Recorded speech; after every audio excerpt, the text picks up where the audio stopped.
आवडत्या व्यक्तींचा सुद्धा आपल्याला त्रास होऊ शकतो कारण त्यांच्यासोबत वागण्याच्या मर्यादा आपल्याला कळत नाहीत.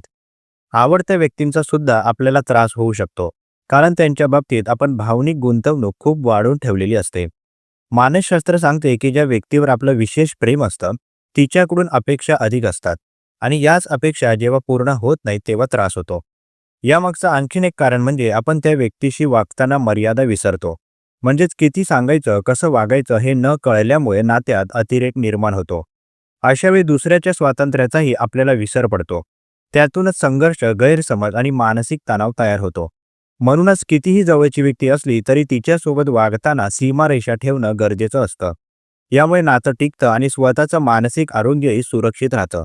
अशा नात्यात मर्यादित मोकळीक हीच परिपक्वतेची खूण असते. धन्यवाद.